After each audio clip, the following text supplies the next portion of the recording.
I talk all the time about 12th Avenue South and South Jackson Street, 12th Avenue South and South King Street. It's the International District. It's Little Saigon. It's Chinatown in Seattle. And it is one of the known worst open air drug markets. Selling of drugs, selling of you name it, purchase and selling of stolen goods, whole shebang, human trafficking, shooting, violence, murders, you name it, going on in the middle of Seattle's International District. Now we've got a Little Saigon property owner suing the city of Seattle for $30 million over its homelessness politics. Is this going to work? Is he going to get it? Let's get into it. Here we go.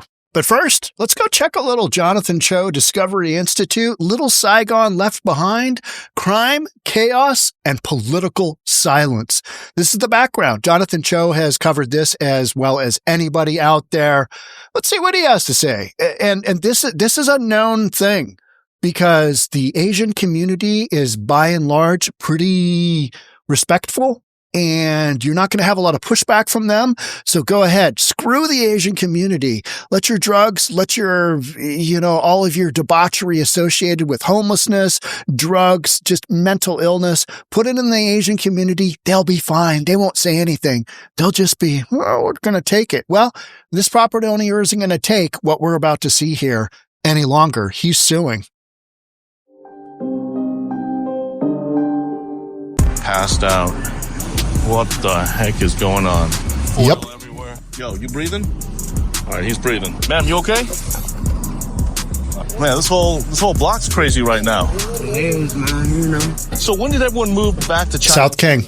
Deal Fetty and, buy stolen goods and all that stuff. Used to be in downtown, right? 3rd and Pike. Right. So now we're out here now. Now it's out here, man. Every corner here. 12th and Jackson, King. Totally insane. Look at these signs. No buying and selling merchandise. It says video recording in progress, and nobody cares. And the crazy part is Nick Shirley came here to Seattle earlier this year. There were some signs that it was getting better, but it seems like 1 step forward, 3 steps back. How have you seen the rise of fentanyl change the streets here, and how has it changed your life? Yeah, had it not been for fentanyl, it wouldn't happen to me. I was on a park bench and somebody tried to cut my head off. He said he got my brachial and he said relax, let it rain. How much does it cost to get fentanyl here on the street? $10 a gun. How many people have you seen die out here on the streets? I'd say 2. He has a knife right there. He has a knife in his, he's in a wheelchair. He has a knife. Are you going to chase us, sir? This confirms everything that you were talking about, right? This is lawless Seattle. Look, not only do you have one officer, you have 2. You have 2 vehicles. Look at two patrol cars behind you, and none of them are going to come out. This is Chinatown ID. You have families here. You have grandmas and grandpas. You have open-air drug use. I mean, look at this guy just totally with a torch. They don't care. They don't care. It's lawless. This guy has a screwdriver in his hand. So you got that guy blitzed out of his mind going crazy, and then you got this fella completely knocked out. We've already seen now 3 people just completely passed out. Say, you okay? He's moving.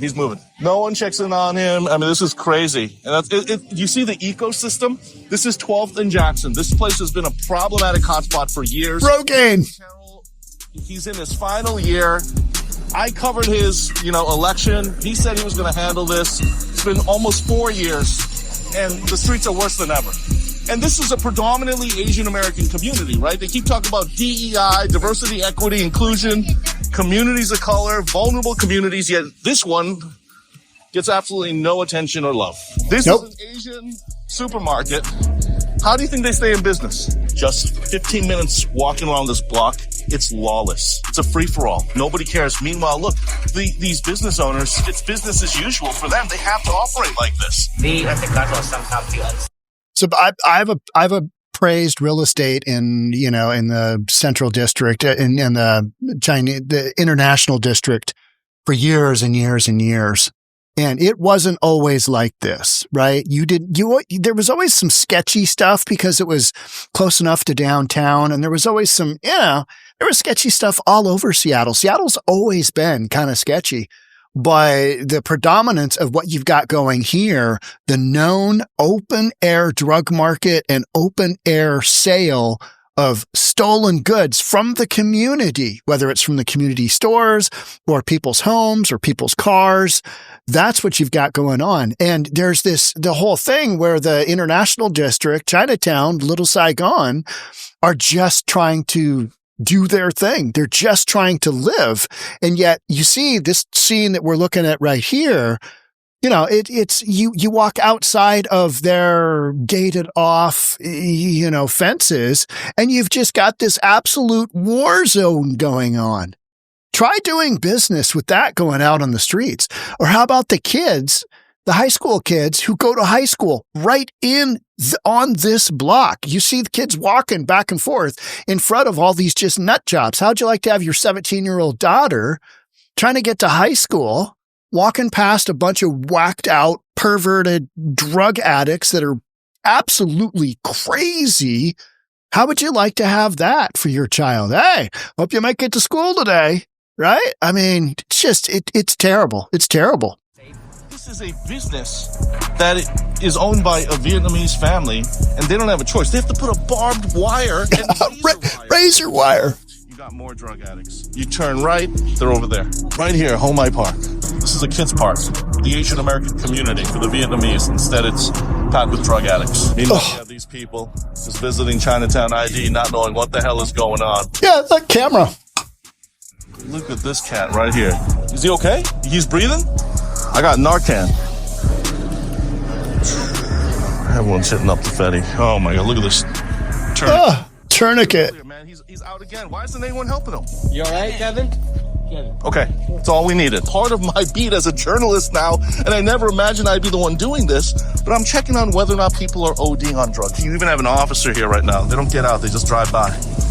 Yeah, that's why I have to be an outreach worker now as well, and a journalist, right? Because if I'm not stopping and checking on somebody, who knows if he's dead or alive? And, we've got to carry Narcan now on the streets. It's absolutely insane. On cue, as I'm talking about the ecosystem, you have a guy who likely boosted the soda, gets on for free on King County Metro, and then comes right here to 12th and Jackson. He's already boosting. Look. Good. How much for the soda? Doing an interview or something? Yeah. We'll give you $10 for the soda. I can't take too much. I just know it's in the town business. Everywhere's my business. Have you ever been to jail for shoplifting, boosting? Man, I got 6 warrants right now. The police aren't coming after you? No. There's too many boosters for them to stop everybody. There's thousands of boosters out here, so it's like saying it's about to keep stopping the boosters. And would you guys consider Seattle to be lawless right now? You would think that laws would be being put into action here. We've seen multiple police officers. They just come by, they drive by. Meanwhile, there are people literally, you don't know if they're dead or alive. You're like, God bless the cops. Like, we love the blue.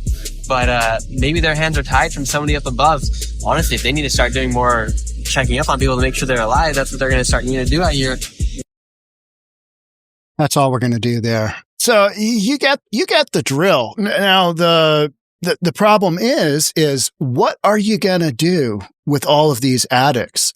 Like, literally, what are you going to do with all of these people that are whacked out of their mind? We don't have enough housing for all these people that they're absolutely whacked out of their mind. And we don't have the mental facilities to check them into. We don't have enough places for all these folks.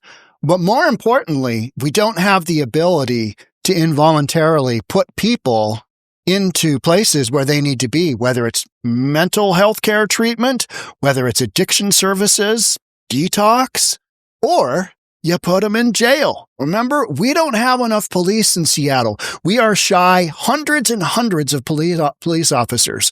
Now, they're on the rebound. They're saying that they're going to be able to hire 150 cops this year. Maybe that's a start. But if the police officers aren't able to involuntarily, hey, we need to take you to a mental health care facility because you are out of your GD mind.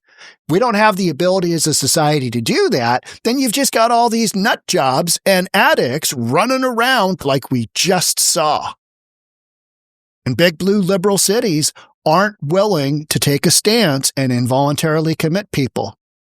They allow them to run around. So what are the cops going to do? The cops aren't going to do anything. If somebody's ODing, maybe they'll call 911 and we'll get an ambulance in here and we'll get some help. Cops will come up and Narcan people. but it's an absolute free-for-all, which leads me to, what does that do for property values? And if you know my podcast, I'm 30 something years as a real estate appraiser, designated managing broker, owner and broker. It's easier to sell real estate in areas that preserve law and order. It's easier to sell real estate and property values are higher in areas that view public safety as a necessity. Seattle does not view public safety as a necessity, especially in the International District. So this property owner bringing a $30 million lawsuit, yeah, he's probably got a winnable case. Not in Seattle, because the judicial system here is such. We've gone down this whole justice reform thing where, hey man, you can do whatever you want. We're not going to incarcerate you for misdemeanors anymore. Things that used to be felonies are now misdemeanors. Things that used to be, misdemeanors are, it's okay. Decriminalize drugs. We're not going to incarcerate anybody for drug use. We're not going to, minor shoplifting. Hell no. No, we're not incarcerating for that for you. We know you're a good person. Bunch of nonsense. And those criminals, guarantee you, most of those criminals that we just saw interviewed are not from Seattle. They come here because they know it's open season on criminal activity, drugs, sex trafficking. I mean, look at Highway 99. Look at Aurora in North Seattle. Guys are coming up from California all the time. Girls are coming up from California all the time because it's a known quantity. Hey, it's virtually legal in Washington State, specifically in Seattle, because of progressive liberal policies. That's how you get here. That's how you get here. Little Saigon property owner sues Seattle for $30 million. Longtime Little Saigon property owner is suing City of Seattle, alleging that its homelessness policies have devastated his family's real estate investments. Dennis L. Chin filed a federal lawsuit seeking $30 million in damages, claiming city decisions turned the neighborhood into a center for homelessness and crime and made his 2.5-acre Asian Plaza property on South Jackson Street unsellable. According to the Puget Sound Business Journal, Chin's complaint noted Seattle policies led to shuttered businesses, 2024 fire that destroyed his main building, and the collapse of a $21 million sale to a developer. Developer's like, whoa, what do we got going on here? No siree, think not. No, we don't want your property. How are we going to get rid of all these lunatic drug addicts that are literally on the Fetty? How are we going to get rid of them? You're not. City doesn't have the ability to deal with the problem. They don't have the ability with what they've got going on currently. So, and what's interesting is we spent millions and millions and millions, hundreds of millions of dollars every year on homelessness, and it just gets worse. Why is that? Because we're not dealing with the real problem, and it's drugs. Mental illness. Dumped out all the mental institutions. You got them on the streets. You got super cheap drugs. You've decriminalized drugs. You've basically said, drugs are okay. And that's the situation that this has led to. Actions have consequences. It's not that hard to figure out. Little Saigon property owner argued that the city's actions amount to an unconstitutional taking of property and discrimination against a largely immigrant community.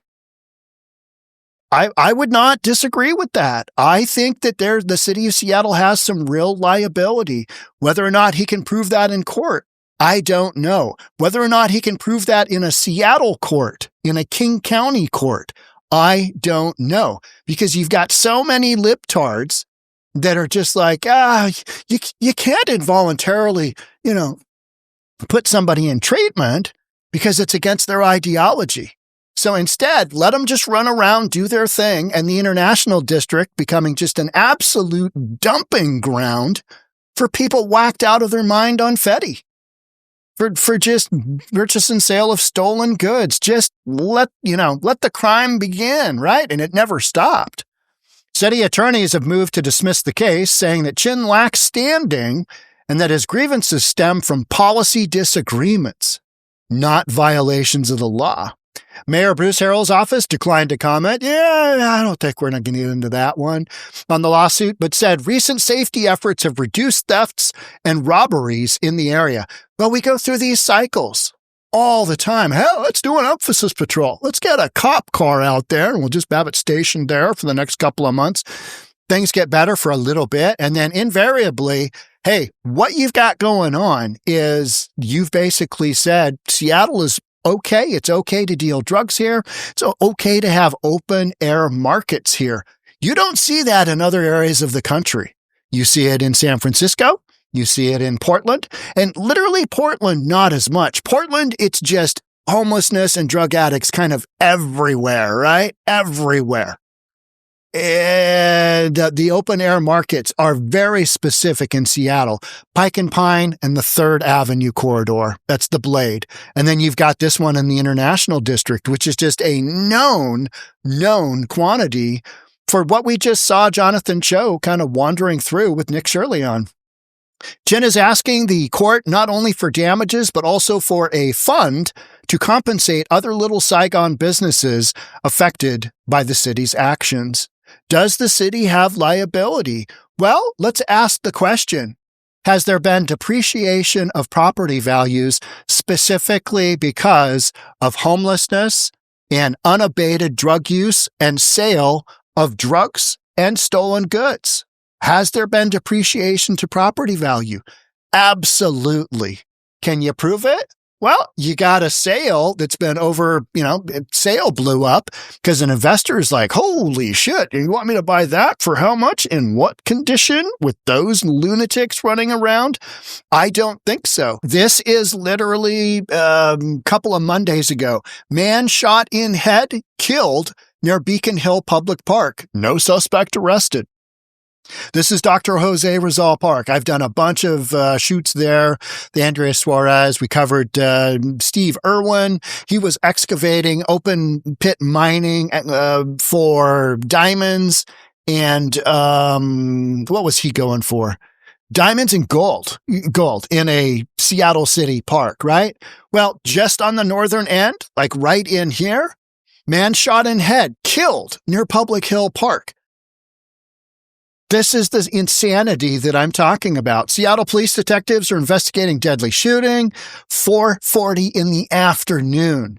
Officers were sent to a shooting call near Golf Course Drive in South Charles Street, which is literally a very short walk. Literally over the top of I-90, you have gone from the International District to this area we're talking about. So that's what you've got going on, right? 4:40 in the afternoon, sent to a shooting call near Golf Course Drive South in South Charles, directly adjacent to Dr. Jose Rizal Park, where they found a man with a gunshot wound to the head.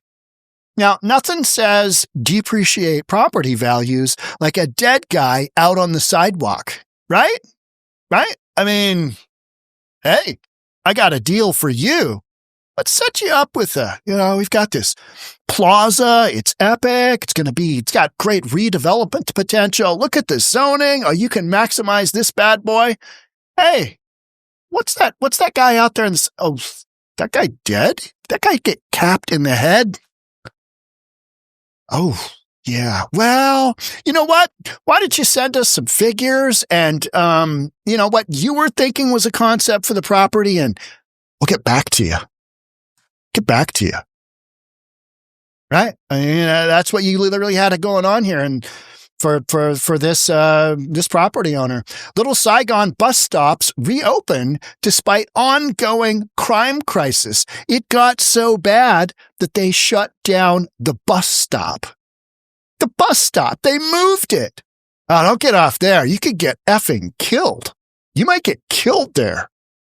You might die getting on and off the bus, Little Saigon. Do you think that might have a little bit of impact on property values? Hey, close access to the bus system. Ooh, I don't think so.